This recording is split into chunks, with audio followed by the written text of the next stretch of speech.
जय हिंद दोस्तों, कैसे हैं आप लोग। Once again I welcome you all. मैं इंजीनियर अजय गुप्ता आप सभी लोगों का स्वागत करता हूं घटना चक्र के यूट्यूब प्लेटफॉर्म पे। दोस्तों, हमने लास्ट टर्न पे जो नॉन फाइनाइट का सेगमेंट स्टार्ट किया था कि पास्ट जो पार्टिसिपल था और प्रेजेंट पार्टिसिपल था, इन दोनों का डिफरेंस देखने का काम हमने किया था कि आखिर प्रेजेंट पार्टिसिपल और पास्ट पार्टिसिपल में क्या डिफरेंस है। अब आइए हम लोग आगे बढ़ते हैं थोड़ा सा और समझते हैं कि past perfect participle and present participle में क्या डिफरेंस है, इन दोनों का डिफरेंस क्या था। एक बार मैं रिवीजन कॉल दे देता हूँ ताकि जो लोग भी नए होंगे वो जुड़ जाएंगे, वो कनेक्ट हो जाएंगे। आइए देखिए, मैंने ये कहा था बेटा कि जो प्रेजेंट पार्टिसिपल होता है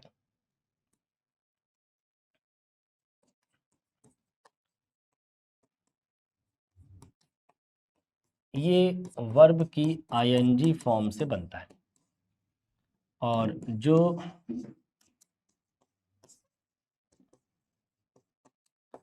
पास्ट पार्टिसिपल होता है ये वर्ब की थर्ड फॉर्म से बनता है। ये एक्टिव मीनिंग कन्वे करता है और ये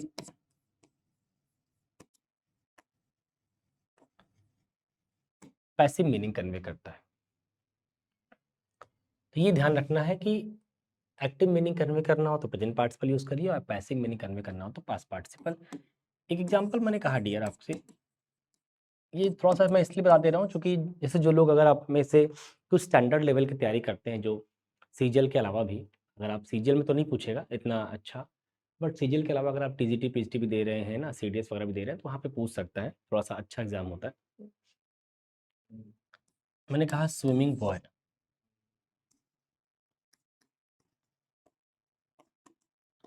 स्विमिंग पूल, ये दो फ्रेज लिखा मैंने, swimming boy and swimming pool. आपको बताना है इस वर्ब की आईएनजी फॉर्म को हम क्या माने, हम प्रेजेंट पार्टिसिपल माने या हम कुछ और माने, मतलब क्या माने, कुल मिला के आपको बताना है इस वर्ब की आईएनजी फॉर्म को आप क्या मानेंगे। जरा एक बार आप सोचें और बताएं, अगर आपने लास्ट टर्न पे कुछ पढ़ा लिखा सीखा समझा तो थोड़ा सा बताइए क्या होना चाहिए। सोच, अच्छा टॉपिक है, मतलब आम आदमी इसको आंसर नहीं कर पाएगा, हर आदमी के पास बस का नहीं है, बट प्रयास करिए, शायद आप कर ले जाए। चलिए मैं समझा देता हूँ। होता है क्या बेटा कि अगर प्रेजेंट पार्टिसिपल और पास्ट पार्टिसिपल आप लिख रहे हो तो आपको पता है ना कि ये जो वर्ब की थर्ड फॉर्म में क्या काम कर रही होगी, एडजेक्टिव का। ये वर्ब की आईएनजी फॉर्म क्या काम कर रही हो, एडजेक्टिव का।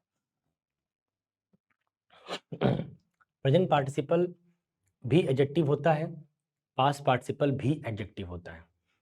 अब अगर एडजेक्टिव है तो मतलब क्या हो, मतलब ये हुआ कि ये अगर हम प्रेजेंट पार्टिसिपल बोल रहे हैं तो हमें मानना पड़ेगा कि ये जो है, ये वाला आदमी खुद ये काम कर रहा है, क्योंकि प्रेजेंट पार्टिसिपल का मतलब एक्टिव मीनिंग। एक्टिव मीनिंग का मतलब क्या, कि जो भी आप नाउन के पहले प्रेजेंट पार्टिसिपल आप यूज करेंगे एनजी फॉर्म के फॉर्मेट में, वो वाला काम यही नाउन कर रहा होगा। तो ये तैरने वाला काम हो रहा है, तो तैरने वाला काम कौन कर रहा है, लड़का। हालांकि कर भी सकता है, भाई लड़का ही तो तैरेगा और कौन तैरेगा। लेकिन जरा एक बात सोचो, अगर लड़का तैर रहा है इसका मतलब ये लड़के की अपनी डिस्क्रिप्शन हो गई कि कैसा लड़का है, तैरता हुआ लड़का है। लेकिन जरा सोचो, क्या यही बात यहाँ भी हो सकती है, क्या पूल, पूल तैरता है, भाई पूल थोड़े तैरता है, लड़का तैरता है, इंसान तैरता है उसके अंदर, पूल कैसे तैरेगा। अब आप कहेंगे सर कि वर्ब की आईएनजी फॉर्म अगर यहाँ एडजेक्टिव है तो फिर तो यहाँ भी एडजेक्टिव होना चाहिए आपके लॉजिक के हिसाब से। लेकिन अगर आप जरा सा मीनिंग को अगर कंसिडर करेंगे तो आपको लगेगा नहीं सर हम कुछ गलत सोच रहे हैं, क्योंकि प्रेजेंट पार्टिसिपल का मतलब है एक्टिव, मीनिंग का मतलब है एडजेक्टिव, इसका मतलब ये एडजेक्टिव इसी नाउन का डिस्क्रिप्शन है। तो ये वाला एडजेक्टिव तो इस नाउन का डिस्क्रिप्शन हो सकता है, लेकिन ये एडजेक्टिव इस नाउन का डिस्क्रिप्शन नहीं हो सकता। मतलब पूल स्विम नहीं कर सकता, बॉय स्विम कर सकता है। अगर पूल स्विम नहीं कर सकता मेरे भाई, तो फिर ये एडजेक्टिव हो सकता है क्या, नहीं हो सकता। इसका मतलब हम ये जो सोच रहे हैं एडजेक्टिव है, ये गलत सोच रहे हैं, ये गलत है। फिर ये क्या है बेटा, ये जिरेंड है, क्योंकि आपको पता है वर्ब की आईएनजी फॉर्म नॉन फाइनाइट में आपने क्या पढ़ा था कि वर्ब की आईएनजी फॉर्म अगर नाउन का काम कर रही होगी तो उसको जिरेंड बोल देंगे, बोलेंगे हाँ अगर वर्ब की आईएनजी फॉर्म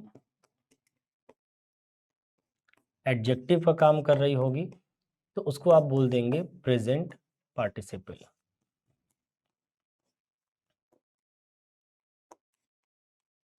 यही है। तो अगर वर्ब की आईएनजी फॉर्म एडजेक्टिव का काम कर रही है तो प्रेजेंट पार्टिसिपल, नाउन का काम कर रही है तो जिरंट। यहाँ पर हम इसको एडजेक्टिव नहीं बोल सकते, क्योंकि एडजेक्टिव बोल देंगे तो लगेगा यही पूल स्विम करने। अब पूल स्विम नहीं कर सकता, ये पूल का डिस्क्रिप्शन नहीं हो सकता, तो फिर क्या बोलना पड़ेगा, जिरंट। आम आदमी, इसका मतलब पार्ट्स ऑफ स्पीच क्या हो जाएगी इसकी, नाउन। आम आदमी पता है, अगर इसका पार्ट्स ऑफ स्पीच पूछने के लिए आ जाए एग्जाम में कि भाई अंडरलाइन पार्ट की पार्ट्स ऑफ स्पीच मेंशन करिए, तो बच्चा इस वाले स्विमिंग का भी पार्ट्स ऑफ स्पीच क्या मारेगा, एडजेक्टिव, और इस वाले स्विमिंग का भी पार्ट्स ऑफ स्पीच क्या मारेगा, एडजेक्टिव। जबकि ऐसा नहीं हो सकता, ऐसा नहीं हो सकता। इस वाले स्विमिंग का पार्ट्स ऑफ स्पीच नाउन होगा और इस वाले स्विमिंग का पार्ट्स ऑफ स्पीच एडजेक्टिव होगा। आई होप ये बातें क्लियर हो गई होंगी। इसके पहले की बातें ऑलरेडी हमने कर लिया है, तो वहाँ तक अब रिपीट नहीं करते, इतना बहुत है। रिवीजन के तौर पर एक एक नया एग्जाम्पल भी ले लिए ताकि बातें समझ में आ जाए। आई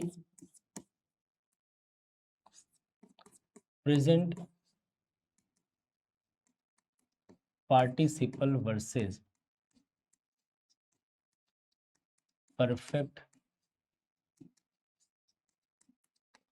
participle. Present participle versus perfect participle, इसके ऊपर बात करते हैं। ये इट्स वेरी इंपॉर्टेंट टॉपिक, क्योंकि एग्जाम पॉइंट ऑफ व्यू से बहुत इंपॉर्टेंट है, बहुत ज़्यादा एग्जाम में पूछे भी जाते हैं। आइए एक एक करके बातों को जरा गहराई समझते हैं। देखिए, प्रेजेंट पार्टिसिपल आपको पता है कि वर्ब की आईएनजी फॉर्म से होता है, और जो परफेक्ट पार्टिसिपल होता है बेटा, ये भी आपको पता है कि हैविंग प्लस वर्ब की थर्ड फॉर्म। वर्ब की आईएनजी फॉर्म से प्रेजेंट पार्टिसिपल होता है और हैविंग प्लस वर्ब की थर्ड फॉर्म से परफेक्ट पार्टिसिपल होता है। सिमिलरिटी क्या है, ये भी एडजेक्टिव का काम करेगा और ये भी क्या काम करेगा, एडजेक्टिव का काम करेगा। इसका मतलब किसी न किसी नाउन या प्रोनाउन के ये लोग बारे में बताने का प्रयास करेंगे। जानना ये है कि सर अगर एडजेक्टिव ही लगाना था तो परफेक्ट पार्टिसिपल क्यों ना लगाएं या फिर प्रेजेंट पार्टिसिपल क्यों ना लगाएं। आइए, मैंने एक कुछ ज्यादा ही चमक रहा है, मैंने एक सेंटेंस कहा, seeing the snake, seeing a snake he fainted, seeing a snake he fainted. फिर आपको कहा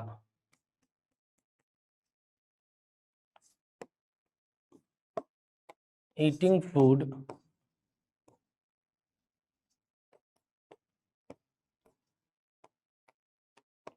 ही went to school. Seeing a snake he fainted and eating food he went to school, ये दो स्टेटमेंट है। हमें समझना है कि इन दोनों में से सही कौन सा है, गलत कौन सा है, आखिर कहाँ पर प्रेजेंट पार्टिसिपल यूज करेंगे, कहाँ पर परफेक्ट पार्टिसिपल यूज करेंगे। तो मैं दो तीन बातें फिर समझा दे रहा हूँ। मैंने कहा जो पार्टिसिपल होता है, तो पार्टिसिपल क्या होता है भैया, पार्टिसिपल आपका एडजेक्टिव होता है। अगर पार्टिसिपल एडजेक्टिव होता है तो जाहिर सी बात है वो किसी न किसी नाउन या प्रोनाउन का डिस्क्रिप्शन होगा। अगर वो किसी न किसी नाउन का डिस्क्रिप्शन होगा तो पार्टिसिपल जिस नाउन या प्रोनाउन के बगल बैठेंगे उन्हीं को क्वालिफाई करेंगे। कोई भी पार्टिसिपल जिस नाउन या प्रोनाउन के बगल बैठेगा उसी को क्वालिफाई करेगा। अभी की हालत में आप देखें, सीइंग अ स्नैक, ये किसके बगल बैठा है, ही के बगल, ही एक प्रोनाउन है, बोलिए हाँ। और यहाँ लिखा है ईटिंग फूड, ये किसके बगल बैठा है, ही के बगल, अगेन ही क्या है, प्रोनाउन है। मानना ये पड़ेगा, ये जो बात लिखी गई है सांप को देखना और खाना खाना, ये किसके बारे में लिखी गई है, ही के बारे में। जिस नाउन या प्रोनाउन के बगल एडजेक्टिव को लिखेंगे उसी का मानेंगे। तो अब एक बात बताइए, प्रेजेंट पार्टिसिपल और परफेक्ट पार्टिसिपल में डिफरेंस जानना था। तो प्रेजेंट पार्टिसिपल हम तब लगाते हैं जब कोई काम पैरेलल होता है, पैरेलल। इसको मैं अलग से यहाँ लिख भी दे रहा हूँ। जो प्रेजेंट पार्टिसिपल होता है वो पैरेलल एक्शन के लिए होता है, पैरेलल एक्शंस के लिए। लेकिन जो परफेक्ट पार्टिसिपल होता है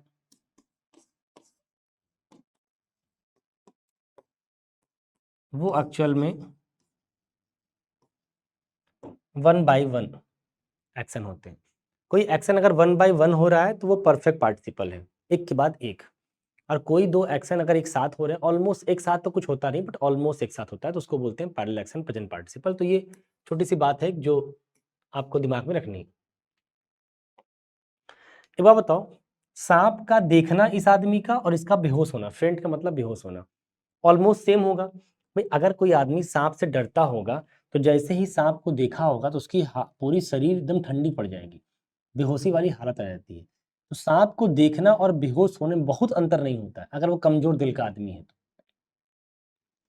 तो वैसे ही सांप को देखना और बेहोश होने में ऑलमोस्ट जो एक्शन है वो पैरेलल है। अगर पैरेलल है तो इसका मतलब प्रेजेंट पार्टिसिपल लगा हुआ है। लेकिन तुम बताओ, क्या खाना खाना और स्कूल जाने में दोनों काम एक साथ हो सकते हैं?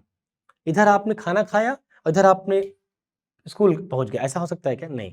खाना खाना एक अलग एक्टिविटी है। जब ये काम खत्म होगा तो आप तैयार होंगे, जूता मोजा पहनेंगे, निकलेंगे, गाड़ी से जाएंगे, इट विल टेक टाइम, तब स्कूल पहुंचेंगे। दैट मीन्स कि स्कूल का पहुंचना और खाना खाना, there are two different activities and this will happen 1/1, not almost parallel, right? So अगर ये 1/1 होंगे तो 1/1 एक्टिविटीज को हम we deal with present perfect participle. तो बेटा ये परफेक्ट पार्टिसिपल से लिखना पड़ेगा। तो क्या होना चाहिए? हैविंग लिखो, हैविंग के बाद क्या लिखो? वर्ब की थर्ड फॉर्म और फिर food. Having eaten food, having eaten food he went to school. खाना खाकर वो स्कूल गया, तो ये गलत है, ये सही है। तो आपको समझ में आ गया होगा कि हम सेंटेंस को देखकर कैसे जानेंगे कि परफेक्ट पार्टिसिपल लगाना है कि प्रेजेंट पार्टिसिपल। सिंपल सी बात है, परफेक्ट पार्टिसिपल लगाने का मतलब है दोनों एक्टिविटी के बीच में टाइम लैग होता है, और प्रेजेंट पार्टिसिपल लगाने का मतलब है कि दोनों एक्टिविटी ऑलमोस्ट सेम टाइम पे होती है। ठीक है, जब ऐसी सिचुएशन आए तो समझ जाओ क्या लगाना है।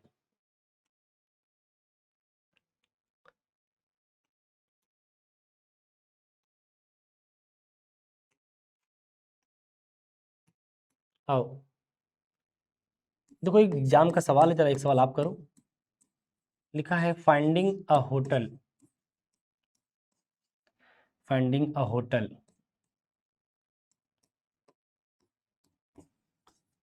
he looked for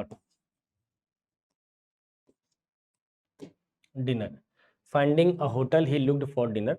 ये एक स्टेटमेंट है, आपको बताना है डियर कि ये स्टेटमेंट सही है गलत, मतलब जैसा लिखा गया वैसा ही सही है या कुछ करेक्शन करना पड़ेगा। अगर कुछ करना पड़ेगा तो क्या करना पड़ेगा एक बार आप देखें।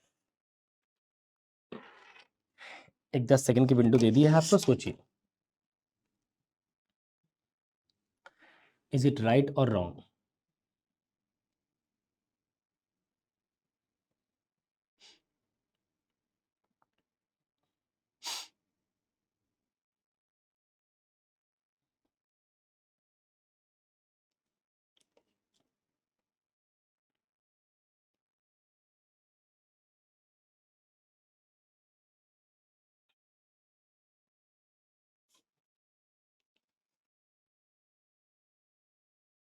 कर लिया, चलिए मैं अब डिस्कस कर लेता हूँ क्या सही क्या गलत। देखो एक बात बताओ बेटा, क्या होटल को पाना, एक बात है होटल को पाना और एक बात है डिनर को खोजना। हम जब भी कहीं जाते हैं किसी दूसरे शहर में तो हम पहले होटल खोजते हैं जहाँ पे हम ठहरने की व्यवस्था ले सकें, अपनी रुकने की व्यवस्था ले सकें। फिर कहीं से अगर आप आ रहे हो तो होता नहीं भाई कि कहीं से अगर आप आ रहे हो तो एक बार पहले अपना कमरा ढूंढेंगे, एक होटल थोड़ा झंका, ताकि वहाँ पे 10 मिनट रेस्ट करें और मुँह हाथ धुलें, फ्रेश हो। तो फिर हम निकलते हैं खाना खाने के लिए बाहर मार्केट में कि कहाँ अच्छा खाना मिलता है, चलते हैं खाते हैं। तो होटल को खोजना और डिनर को खोजना दोनों क्या एक साथ हो जाएगा? नहीं, एक साथ तो नहीं होगा। It will take time, 1 by 1 होंगे। अगर 1 बाय 1 होंगे तो बेटा फिर ये प्रेजेंट पार्टिसिपल से क्यों लिखा गया है? क्योंकि खोजने वाला काम तो यही कर रहा होगा। चलो मान दो, बात तो सही लिखी है कि ये एडजेक्टिव है इसी प्रोनाउन का, लेकिन ये एडजेक्टिव प्रेजेंट पार्टिसिपल से लिखा गया है, जो कि गलत है। इसको सही करके क्या करना पड़ेगा बेटा? परफेक्ट पार्टिसिपल से, और परफेक्ट पार्टिसिपल क्या हो जाएगा? Having found a hotel. Having found a hotel he looked for dinner. तो होटल खोजने के बाद इसने क्या किया? डिनर की तरफ खोजने का प्रयास किया। एक सवाल ये हो गया।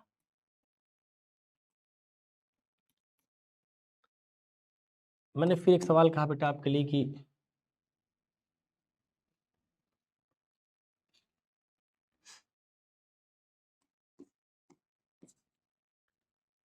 having stood first in the class, having stood first in the class,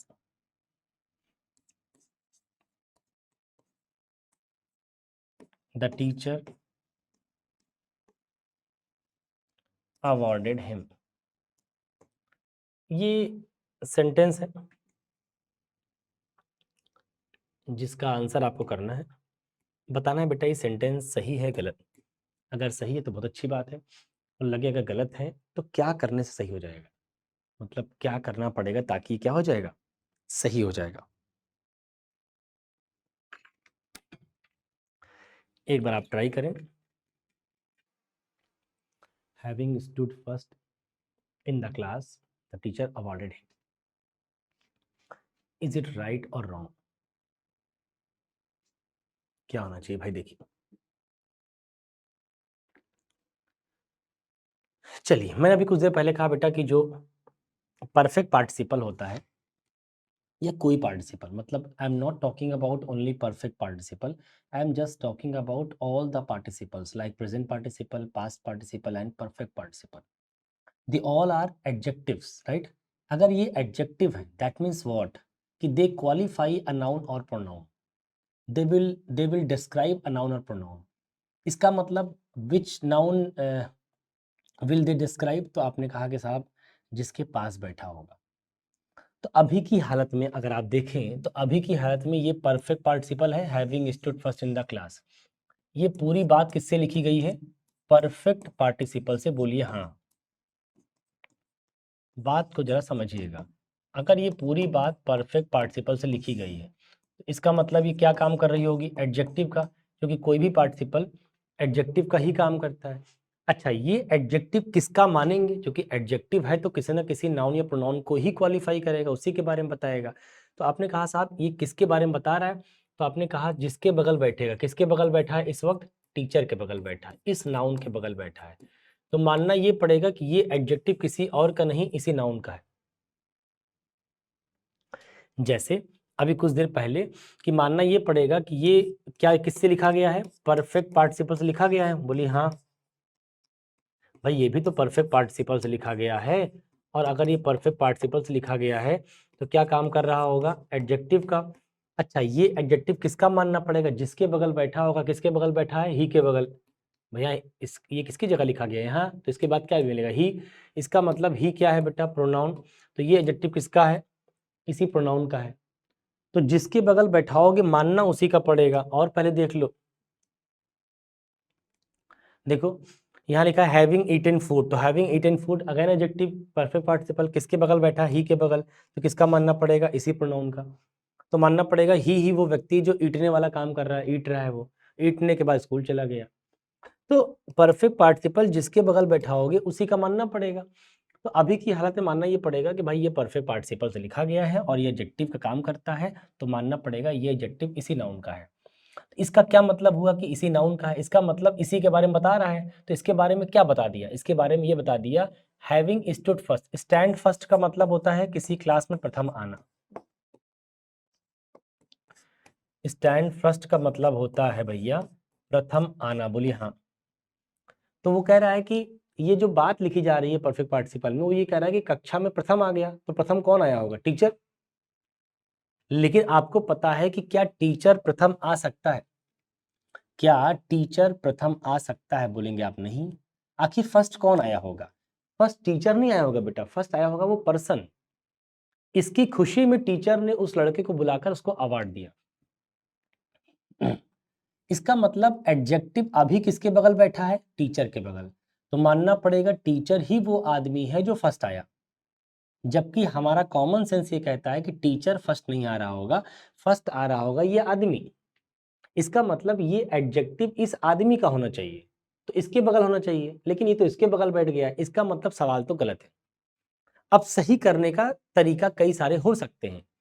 एक तरीका यही है, जिस तरीके से गलत है उसी तरीके से सही कर लो। क्या सही कर लो? हम चाहते हैं कि ये एडजेक्टिव इस नाउन का ना हो करके इस प्रोनाउन का हो जाए। तो क्या करना पड़ेगा? जहाँ टीचर लिखा है अगर यहाँ पे ही लिखा होता तब ये एडजेक्टिव ही का माना जाता। तो एक काम करते हैं, इसको यहाँ लिखते हैं, इसको यहाँ लिखते हैं। ऐसा कब होता है बेटा? पैसिव वॉइस में। अगर आप थोड़ी बहुत बात समझते हो, पैसिव में ऐसा होता है ना कि ऑब्जेक्ट को सब्जेक्ट की जगह पर लाते हैं और सब्जेक्ट को ऑब्जेक्ट की जगह भेजते हैं बाई लगाकर, प्रिपोजिशन का ऑब्जेक्ट बनाकर। तो ये अगर मैं पैसिव बना दूं तो ऑटोमेटिक ये स्टार्ट कहाँ से होगा? ही से। तो ये बात ऑटोमेटिकली ही के लिए हो जाएगी। तो मैं इसको अब करता हूं थोड़ा छोटा, और अब आपको मैंने एक सेंटेंस लिख दिया कि having stood first in the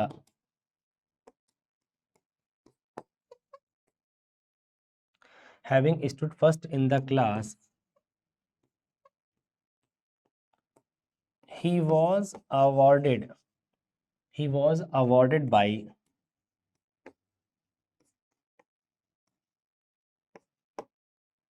the teacher। कह रहे हैं कि कक्षा में प्रथम आने के बाद having stood first in the class, ये हो गया एडजेक्टिव परफेक्ट पार्टिसिपल। बोलिए हाँ। अब किसका माना जाएगा? अभी अब माना जाएगा ये ही का, और वास्तव में ही का ही माना जाना चाहिए, क्योंकि ही वो आदमी है जो कक्षा में क्या आ गया? प्रथम आ गया। इसका मतलब having stood first in the class he was awarded by the teacher. अब सेंटेंस हो गया हमारा सही। तो वो गलत है पहला वाला, इसको सही करके ऐसे लिखना पड़ेगा, having stood first in the class he was awarded by the teacher. तो आई होप की बात समझ में आ गई होगी कि ये सवाल कैसे गलत हुआ। पहले बेटा जानना है कि कोई चीज गलत क्यों हुई। अगर गलत क्यों हुई वो जान जाएंगे तो सही करना आपके लिए आसान हो जाएगा। लेकिन अगर गलत क्यों हुआ ये नहीं जान पाए तो सही करना भी नहीं आएगा। इस दुनिया में जो चीज जिस वजह से गलत होती है डियर, उसी वजह से सही हो जाती है। सिंपल सी बात है। आपको बुखार आ रहा है, तो अगर आप बिना जाने दवाई खाएंगे कि बुखार क्यों आ रहा है, सिर्फ पैरासीटामोल खाते रहेंगे, तो क्या बुखार ठीक हो जाएगा? नहीं, ठीक होगा कुछ मोमेंट्री, एक दो दिन के लिए, फिर आ जाएगा। लेकिन अगर आप चेकअप करा के ये जान लें कि आखिर बुखार क्यों आया, किस वजह से आया, कहीं पे कोई बॉडी में कोई घाव है उस वजह से आ गया, या कोई और प्रॉब्लम है, अब उस प्रॉब्लम को जानकर उसकी इलाज करेंगे जिस वजह से बुखार आया है। बुखार का इलाज मत करिए, तो बुखार तो ऑटोमेटिक ठीक हो जाएगा, क्योंकि बुखार तो बाई प्रोडक्ट है, बुखार कोई बीमारी नहीं होती। लाइफ में बॉडी में कभी भी बुखार आया तो बुखार आने का एक रीज़न होगा। बुखार तो एक सिम्टम है ये बताने का कि बॉडी में कुछ गलत हो रहा है। तो उस गलत को जब तक आप सही नहीं करेंगे बुखार जाएगा नहीं। तो वैसे ही कोई सेंटेंस अगर गलत है तो क्या गलत है और क्यों गलत है, तो जो गलत है उसी को सही कर लो। तो अगर आपको ये पता है कि ये गलत है तो आपको ये भी पता रहेगा इसको सही कैसे करेंगे। तो जैसे ही आप जान जाओगे कि भाई ये एडजेक्टिव तो जिसके बगल बैठेगा उसी का मानना पड़ेगा, तो हम जैसे उसका मानेंगे लेकिन मान नहीं पाएंगे, क्योंकि टीचर वो आदमी नहीं होगा जो क्लास में फर्स्ट आ रहा होगा, बल्कि वो स्टूडेंट होगा। तो हमने इसको पैसिव बना लिया। जैसे ही पैसिव बना लेंगे तो ऑटोमेटिकली ये एडजेक्टिव किसके बगल बैठ जाएगा? ही के बगल, और वास्तव में ही के बगल बैठना भी चाहिए। तो सेंटेंस हमारा सही हो गया ये। तो ये सही हो गया, वो गलत हो गया। तो क्यों गलत क्यों सही ये बात आपको पकड़ में आनी चाहिए। देखिए एक सेंटेंस में आपको फिर से लिख के दे रहा हूं। मैंने कहा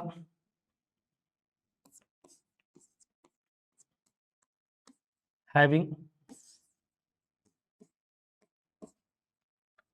deprived of their homes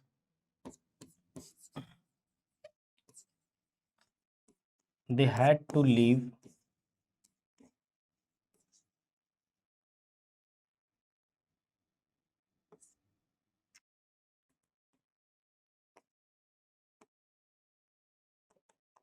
the city।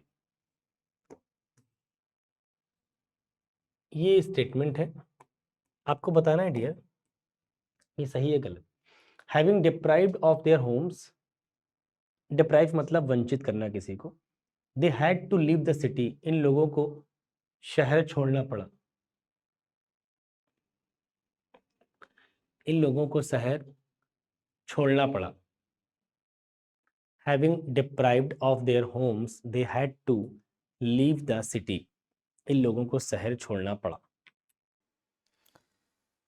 थोड़ा फास्ट करिए भैया, बस सोचिए। मैं चाहता हूँ ना कि मतलब सिर्फ मैं सवाल दूं और मैं सवाल कर दूं तो मतलब ही क्या निकलेगा।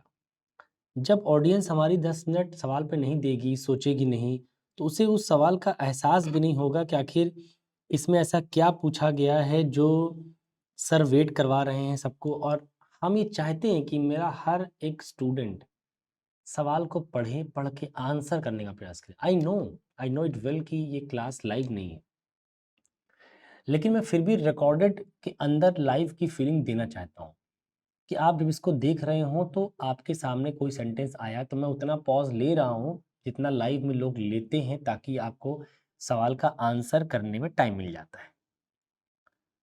तो ठीक है, मैं आपके कमेंट नहीं देख पा रहा हूँ, इससे कोई फर्क नहीं पड़ता। आप अपने सवाल का आंसर करिए मन में, और फिर मैं जब सवाल का आंसर करूँगा तो आप ये देखिएगा कि हाँ, हम जो सवाल का आंसर किए वो सही था या गलत। आइए, लिखा है having deprived of their homes they had to leave the city. Deprive का मतलब अगर आप पहले से जानते हैं ठीक, वरना जान लीजिए कि डिप्राइव का मतलब होता है बेटा किसी को वंचित करना। To free somebody from his right, ठीक है, किसी को किसी के अधिकारों से वंचित कर देना, किसी को किसी के फ्रॉम समवन्स राइट, किसी को अधिकारों से क्या करना, वंचित कर देना। यही मीनिंग डिप्राइव की है, और यही इसका एक छोटा भाई होता है डाइवेस्ट। बड़ा पूछता है आपके सिनोनिम में, divest, DIVEST divest and DEPRIV deprive, दोनों का मतलब एक ही है कि किसी को किसी के अधिकार से वंचित करना। तो आप जिसको वंचित करोगे पहले उसको लिखोगे समबडी, क्योंकि ट्रांसिटिव वर्ब अभी अधिक वंचित करोगे तो किसी को तो करोगे, कोई तो होगा, वही रिसीवर वही ऑब्जेक्ट हो गया। ये डिप्राइव या डाइवेस्ट का ऑब्जेक्ट हो गया। फिर जिस चीज से वंचित करोगे वो कोई समथिंग है, उसके पहले आपको ऑफ लगाना होता है, क्योंकि ये भी ऑब्जेक्ट है। अब जब ये ऑब्जेक्ट बन चुका है इस वर्ब का, तो ये तो बनने वाला नहीं है। तो आखिर आपको पता है कि ऑब्जेक्ट अगर इस वर्ब का नहीं तो किसका होगा, फिर प्रिपरेशन का होगा, इसीलिए प्रिपरेशन लगाना पड़ता है। वरना आपके मन में ये भी आ सकता है कि सर प्रिपरेशन क्यों लगा दिया। नहीं लगाएंगे तो सोचो जाएगा कहाँ बेचारा वो। ये तो बन गया ऑब्जेक्ट इस वर्ब का, तो वो वाला ऑब्जेक्ट इसका बना होगा। और तुमको पता है कि इस इंग्लिश के अंदर ऑब्जेक्ट को रखने वाले दो ही लोग हैं, या तो प्रिपरेशन या वर्ब। ठीक, आओ जरा, हम यही कह रहे हैं कि अभी की हालत में लिखा गया है ये परफेक्ट पार्टिसिपल से, बोलिए हाँ। अगर ये परफेक्ट पार्टिसिपल से है तो काम क्या कर रहा होगा, एडजेक्टिव, बोलिए हाँ। एडजेक्टिव किसी ना किसी नाउन या प्रोनाउन का होता है। अभी की हालत में ये एडजेक्टिव किसका मानना पड़ेगा, नियरेस्ट नाउन और प्रोनाउन, दैट इज दे। हमें मानना पड़ेगा कि ये एडजेक्टिव इसी प्रोनाउन का है अभी। इसका मतलब ये वाला काम यही लोग कर रहे हैं। तो ये वाला काम क्या हो रहा है, वंचित करने का। इसका डिप्राइव का मतलब वंचित करना। तो ये लोग कौन होंगे, जो वंचित कर रहे होंगे। जरा सोचो, अगर ये लोग वंचित करने का काम कर रहे हैं तो फिर शहर छोड़ के क्यों जा रहे हैं। They had to leave the city, ये लोग शहर छोड़ दिया इन्होंने। जो आदमी वंचित करेगा वो शहर छोड़ेगा, या जो आदमी वंचित होगा वो शहर छोड़ेगा, क्या लगता है। जो आदमी वंचित होगा वो छोड़ेगा, क्योंकि उसके पास रहने को कोई जगह बचेगी नहीं, बेचारा शहर छोड़ के जाएगा। अभी की हालत में तो ये लग रहा है कि भाई अगर ये आदमी शहर वंचित कर रहा है, चूंकि डिप्राइव का मतलब वंचित करना, तो शहर क्यों छोड़ रहा है? तो यहाँ से ये तुमको निष्कर्ष निकलेगा, कंक्लूजन निकलेगा कि दे वो लोग नहीं है जो वंचित कर रहे हैं, बल्कि दे वो लोग हैं जो वंचित हो रहे हैं। अगर ये वंचित हो रहे हैं, इसका मतलब ये लोग ये वाला काम कर नहीं रहे हैं, बल्कि ये वाला काम इनके ऊपर किया जा रहा है। और आपको ये बात बता पहले ही बताया गया, मान लो ये सब्जेक्ट है और ये वर्ब है। हमने कहा कि अगर ये आदमी इस काम को खुद करता है तो इसी को बोलते हैं एक्टिव वॉइस, एक्टिव मीनिंग। लेकिन अगर ये आदमी इस काम को खुद नहीं करता, बल्कि ये काम उसके ऊपर किया जाए, तो इसको बोलते हैं पैसिव वॉइस, पैसिव मीनिंग। कोई काम अगर आप खुद कर रहे हो तो वो एक्टिव वॉइस है, कोई काम अगर खुद आप नहीं कर रहे हो बल्कि आपके ऊपर किया जा रहा है तो पैसिव वॉइस। तो तुम बताओ ये वंचित कर रहे हैं या वंचित इनको किया जा रहा है? तो आप कहेंगे सर वंचित इनको किया जा रहा है, इसका मतलब ये पैसिव बनेगा। और पैसिव बनेगा तो पैसिव बनाने के लिए क्या लगाते हैं बेटा? बी की फॉर्म। तो हैव के बाद जो वर्ब आएगी किस फॉर्म में आएगी? थर्ड फॉर्म में। तो बी की थर्ड फॉर्म बीन, तो हो गया having been deprived of their homes. मैं अलग से भी लिख दे रहा हूं ताकि आपको बात समझ में आए, ये हटा दे रहा हूं। इसका जो सही आंसर हो जाएगा बेटा, having been deprived of their homes, having been deprived of their homes,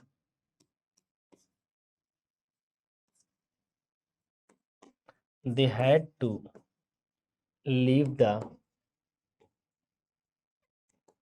city. Having been deprived of their homes, they had to leave the city. इन लोगों को वंचित करने की जाने के बाद, हैविंग बीन डिप्राइव्ड मतलब वंचित होने के बाद, कहां से? अपने घरों से। दे, अब वंचित जब हो गए ये लोग तो they had to leave the city, इन लोगों को शहर छोड़ना पड़ा। तो ये इसका बेटा सही वर्जन है, इस सेंटेंस को सही करोगे तो।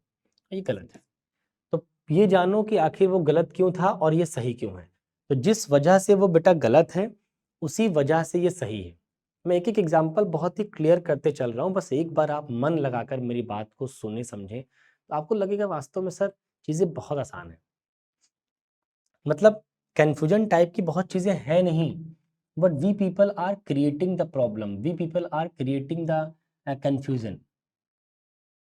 Actually it is not the matter of confusion. ऐसा बिल्कुल नहीं कि बहुत कोई कन्फ्यूजन का मामला हो, बहुत क्रिस्टल क्लियर मामला है।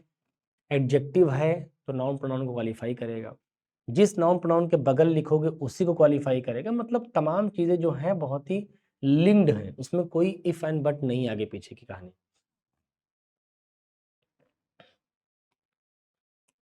देखिए, फिर मैंने एक सेंटेंस कहा,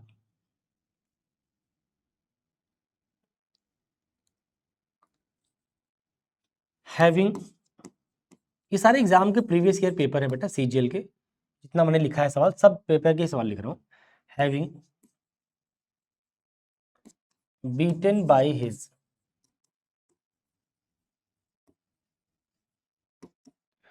having beaten by his classmates,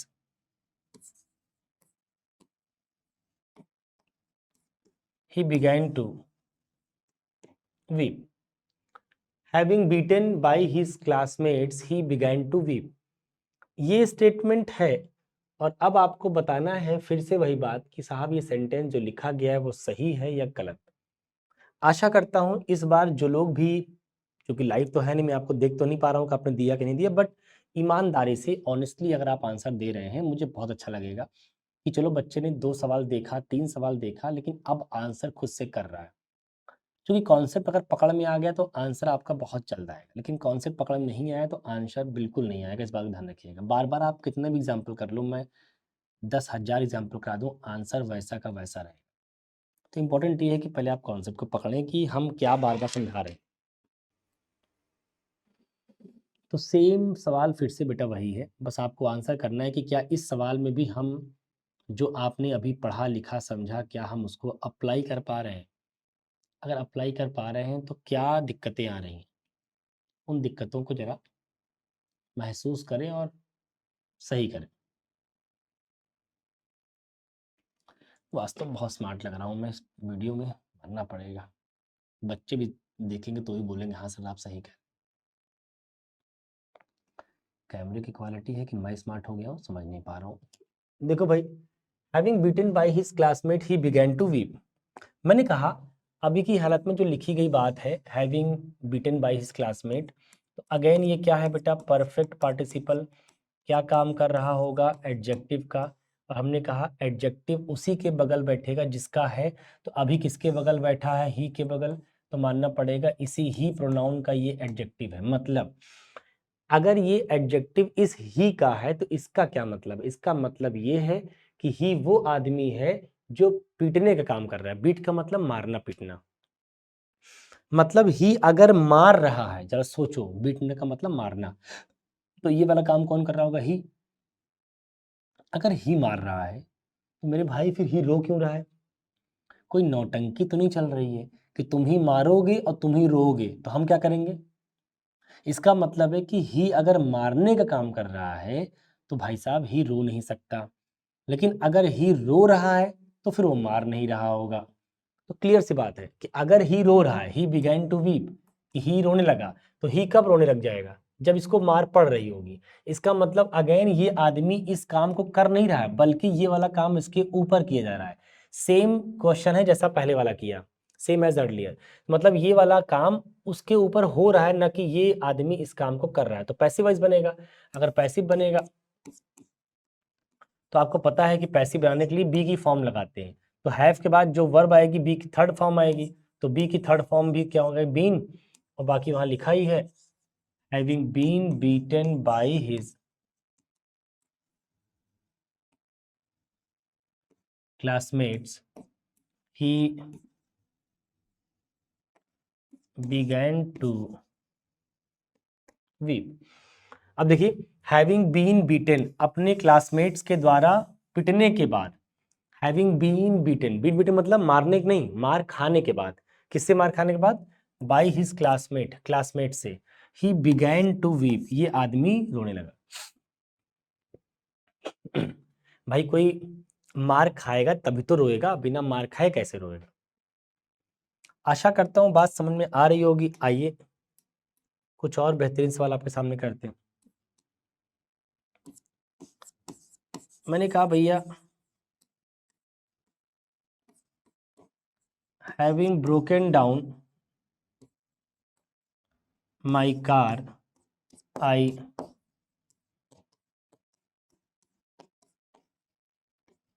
left it there. ये स्टेटमेंट है और आपको बताना है कि अगेन ये स्टेटमेंट को हम सही माने या गलत। What we should consider this sentence, right और रॉन्ग? आंसर करिए भैया, फटाफट आंसर करें, फटाफट आंसर करें। टाइम लीजिए, बट मतलब मेरा कहने का मतलब ये है कि आप रिकॉर्डेड बैच देख रहे हैं, बट सेंटेंस को पढ़ेंगे, पढ़ के करेंगे, टाइम लेंगे तो आपको भी बहुत बेहतर लगेगा और आपको लगेगा कि हाँ ये क्लास जरूर रिकॉर्डेड है, लेकिन लाइव वाली पूरी फीलिंग है। लाइव में आपको जितनी फीलिंग आती है ना, वो पूरी फीलिंग आपको यहाँ पे नज़र आएगी। बस चीज़ों को मेरे अकॉर्डिंग आप करिए। और वैसे भी मुझे लगता है ना कि अगर आप तैयारी कर रहे हैं तो तैयारी करने वाले स्टूडेंट को ना टीचर को फॉलो करना चाहिए। तो ट्रस्ट तो करना ही पड़ेगा, एक बार तो ट्रस्ट करना ही पड़ेगा किसी न किसी के ऊपर, चाहे मेरे पे करिए चाहे किसी और पे करिए, बट किसी एक व्यक्ति के ऊपर एक बार तो ट्रस्ट करना पड़ेगा, ताकि आप उस फील्ड में बेहतर कर पाए। तो भाई मेरा जो भी अनुभव है 14-15 सालों का, वो अनुभव आपको मिल जाएगा। तो बेहतर होगा कि थोड़ा मेरे अनुभव को यूज़ करें और जो मैं कह रहा हूँ करिए। जैसा मैं कहता हूँ वैसा पढ़िए, पढ़ाई को हमेशा लिख कर किया करिए, प्रैक्टिस किया करिए। कोई डाउट आए तो कमेंट बॉक्स में मेंशन करिए कि हाँ सर ये डाउट आ रहा है, इस तरह की चीज़ें नहीं कर पाते हम लोग, तो हम उस तरह के वीडियो भी प्लान कर लेंगे सर से बात करके। लेकिन पहले आप लोग की डिमांड तो आए चैनल पे, तब तो चैनल पे कोई काम किया जाए। भाई जब तक ऑडियंस, जब तक डिमांड नहीं करेगी, इंसान क्या ही करेगा? मैं अपनी तरफ से क्या सोच लूँगा? आई एम नॉट संकट मोचन ना, मैं कोई ऐसा व्यक्ति तो नहीं हूँ कि आपके मन में क्या चल रहा है मैं जान जाऊँ। आई एम नॉट ओमनी प्रेजेंट, सर्वव्यापी तो हूँ नहीं मैं। तो बेहतर होगा कि आप लोग खुद ही सामने से कमेंट करें। देखिए, having broken down my car. देखिए इस बार फिर से वही बात, ये हो गया भैया परफेक्ट पार्टिसिपल। बोलिए हाँ, क्या काम कर रहा होगा, एडजेक्टिव का। अभी की हालत में किसके बगल बैठा है, आई के बगल। आई क्या है, प्रोनाउन, मानना पड़ेगा ये एडजेक्टिव इसी प्रोनाउन का है। लेकिन जरा तुम जानते हो, ठीक बना जानो कि जो ये ब्रेक डाउन होता है, इस ब्रेक डाउन के दो मतलब होते हैं बेटा। एक मतलब होता है टू स्टॉप फंक्शनिंग,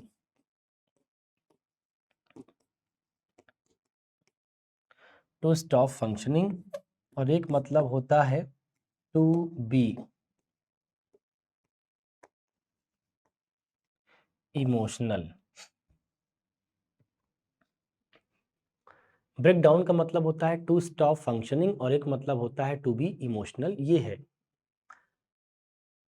जब हम इंसान के लिए यूज करते हैं तो इसका मतलब होता है टू बी इमोशनल, भावुक हो जाना। और जब हम किसी इलेक्ट्रॉनिक गैजेट्स के लिए यूज करते हैं तो इसका मतलब होता है स्टॉप फंक्शनिंग, मतलब फंक्शन करना बंद कर देना। हम ब्रेक डाउन किसके लिए यूज कर रहे हैं, कार के लिए। तो मतलब क्या हो गया होगा कि कार इमोशनल हो गई कि कार खराब हो गई, कार खराब हो गई, स्टॉप फंक्शनिंग। अब आप बताइए, क्या ये बात कार के बारे में है या ये बात आई के बारे में है। तो आप कहेंगे सर ये बात तो कार के बारे में है, खराब होने वाला कार है, आई से क्या मतलब है। भाई आई ने इसलिए वहीं छोड़ दिया क्योंकि ये खराब हो गई थी, तो क्या करता, अब कपार पिलाता तो लेके नहीं जाएगा कार को। इसका मतलब है कि साहब ये जो बात है वो कार के बारे में है। अच्छा, इसका मतलब खराब कौन हुआ, कार हुआ। तो एक बात बताओ, वर्ब का जो सब्जेक्ट होगा वो वर्ब के पहले होगा कि वर्ब के बाद में होगा। तो आप कहेंगे सर वर्ब के पहले होगा, तो बेटा वर्ब के पहले होना चाहिए फिर तो, ये वर्ब के बाद क्यों लिखा है। इसका मतलब है कि जो ये वर्ब का जो वर्ब के बाद लिखा है, तो वर्ब के बाद लिखने का मतलब इसको ऑब्जेक्ट बनाकर लिखने का प्रयास हो रहा है। जबकि हमको पता है कि ब्रेक डाउन कौन हो रहा है, खराब कौन हो रहा है, यही कार। तो ये पहले आना चाहिए। इसको पहले आने के लिए आपको एक काम करना पड़ेगा, इसको ऐसे लिखिए, हैविंग, अरे गड़बड़ हो गया, इस कार को उठा के बाहर कर लो वर्ब के पहले। सबसे पहले क्या हो जाएगा, my car, my car having broken down, I left it there. मतलब कि my car having broken down, अभी तक क्या था बेटा कि एडजेक्टिव का सब्जेक्ट आगे वाला बन जा रहा था, लेकिन अभी क्या है कि इस वाले एडजेक्टिव का सब्जेक्ट ये है, इसलिए इसको यही लिख दिया मैंने।